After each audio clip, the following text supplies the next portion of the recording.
दोस्तों, क्या आप जानते हैं रामनवमी के दिन कुछ विशेष उपाय करके आप अपने भाग्य को बदल सकते हैं, अपने किस्मत का भी ताला खोल सकते हैं। ऐसा ही एक अत्यंत पवित्र दिन है रामनवमी। साल 2026 में रामनवमी 27 मार्च शुक्रवार के दिन पर रही है।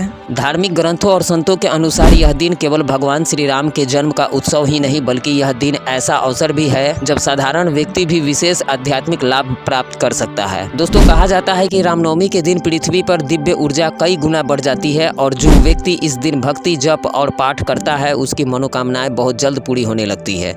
लेकिन बहुत कम लोग जानते हैं कि इस दिन कुछ विशेष उपाय करने से जीवन में चमत्कारिक परिवर्तन भी हो सकते हैं। आइए जानते हैं रामनवमी से जुड़े कुछ रहस्यमयी और प्रभावशाली उपाय के बारे में जिन्हें यदि श्रद्धा के साथ किया जाए तो व्यक्ति का भाग्य भी बदल सकता है। सबसे पहले हम जानेंगे रामनवमी का दिव्य महत्व के बारे में। पौराणिक कथाओं के अनुसार त्रेता युग में जब पृथ्वी पर अधर्म और अत्याचार बढ़ गया था तब भगवान विष्णु ने अयोध्या में राजा दशरथ के घर श्री राम के रूप में अवतार लिया था। शास्त्रों में बताया गया है कि श्री राम का जन्म ठीक दोपहर 12 बजे हुआ था, इसलिए रामनवमी के दिन दोपहर 12 बजे का समय अत्यंत पवित्र माना जाता है। इस समय यदि कोई व्यक्ति भगवान राम का स्मरण करता है, राम नाम का जाप करता है या रामायण का पाठ करता है तो माना जाता है कि भगवान स्वयं उस व्यक्ति की प्रार्थना सुनते हैं। दोस्तों, रामनवमी के दिन हनुमान चालीसा का भी विशेष महत्व है। रामनवमी के केवल भगवान राम का ही नहीं बल्कि हनुमान जी की भक्ति का भी सबसे शक्तिशाली दिन माना जाता है, क्योंकि हनुमान जी को भगवान राम का सबसे प्रिय भक्त माना जाता है। धार्मिक मान्यता है कि यदि रामनवमी के दिन 41 बार या 108 बार हनुमान चालीसा का पाठ किया जाए तो व्यक्ति के जीवन में बड़े से बड़े संकट भी दूर हो सकते हैं। कहा जाता है कि इस दिन हनुमान जी विशेष रूप से प्रसन्न रहते हैं। जब कोई भक्त पूरे मन से हनुमान चालीसा का पाठ करता है तो हनुमान जी उसके जीवन से भय, रोग, कर्ज और दुर्भाग्य को दूर करने लगते हैं। संतों के अनुसार यदि कोई व्यक्ति इस दिन 108 बार हनुमान चालीसा का पाठ कर ले तो यह एक प्रकार का शक्तिशाली आध्यात्मिक अनुष्ठान बन जाता है। दोस्तों, इस दिन रामायण का भी पाठ करने का विशेष महत्व है। चाहे आप रामचरितमानस पढ़े या वाल्मीकि रामायण, इस दिन किया गया पाठ कई गुना अधिक फल देता है। दोस्तों, रामायण केवल ग्रंथ नहीं है बल्कि यह जीवन को सही दिशा देने वाला दिव्य ज्ञान है। कहा जाता है कि जब कोई व्यक्ति रामनवमी के दिन रामायण का पाठ करता है तो उसके घर में शांति, सुख और समृद्धि का प्रवेश होने लगता है। कोशिश करें कि इस दिन जितना हो सके आप राम नाम का जाप करें। संत तुलसीदास जी कहते हैं, राम नाम मणि दीप धरु जीह देहड़ी द्वार, अर्थात राम नाम ऐसा दीपक है जो जीवन के अंधकार को समाप्त कर देता है। रामनवमी के दिन यदि कोई व्यक्ति राम नाम का जाप करता है या राम नाम का भजन करता है तो यह अत्यंत शुभ माना जाता है। कहा जाता है कि इस दिन किया गया राम नाम का जप कई जन्मों के पापों को भी समाप्त कर सकता है। अब दोस्तों जानेंगे कि रामनवमी के दिन क्या खरीदना सबसे शुभ माना जाता है। धार्मिक मान्यता के अनुसार लाल और भगवा रंग भगवान राम और हनुमान जी को अत्यंत प्रिय है। इसी कारण रामनवमी के दिन लाल या भगवा रंग के वस्त्र खरीदना बहुत ही शुभ माना जाता है। कहा जाता है कि यदि कोई व्यक्ति इस दिन लाल वस्त्र खरीदकर भगवान के सामने अर्पित करता है तो उसके जीवन में सौभाग्य और सकारात्मक ऊर्जा बढ़ने लगती है। इस दिन पंचमुखी दीपक जलाने का भी बहुत बड़ा महत्व है।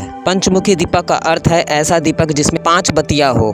जब इस दीपक को भगवान राम और हनुमान जी के सामने जलाया जाता है तो यह 5 तत्वों पृथ्वी, जल, अग्नि, वायु और आकाश को संतुलित करता है। मान्यता है कि इस दीपक को जलाने से घर में नकारात्मक ऊर्जा समाप्त होने लगती है और वातावरण पवित्र हो जाता है। अब जानेंगे दोस्तों कि रामनवमी के दिन पूजा के लिए कौन सा समय सबसे शुभ माना जाता है। रामनवमी के दिन दोपहर 12 बजे का समय सबसे पवित्र माना जाता है, क्योंकि यही वह समय है जब भगवान श्री राम का जन्म हुआ था। इस समय मंदिर में घंटे, शंख और जय श्री राम के जयकारे गूंजने लगते हैं। यदि कोई व्यक्ति इस समय भगवान राम के सामने बैठकर राम नाम का जाप करे, हनुमान चालीसा का पाठ करे या रामायण का पाठ करे तो माना जाता है कि भगवान राम की कृपा उस पर विशेष रूप से बरसने लगती है। संतों का कहना है यदि कोई व्यक्ति रामनवमी के दिन संकल्प लेकर 41 बार हनुमान चालीसा का पाठ करता है या 108 बार और उसके बाद प्रतिदिन कम से कम 1 बार हनुमान चालीसा का पाठ करता है तो उसके जीवन में धीरे धीरे सकारात्मक परिवर्तन दिखाई देने लगते हैं। ऐसे लोगों के जीवन से डर समाप्त होने लगता है, आर्थिक परेशानियां कम होने लगती है और मन में शांति आने लगती है। तो दोस्तों, ये जानकारी आपको कैसा लगा आप हमें कमेंट करके जरूर बताइएगा। चैनल पर नए हैं तो चैनल को सब्सक्राइब, वीडियो को लाइक जरूर कीजिएगा। जय श्री राम।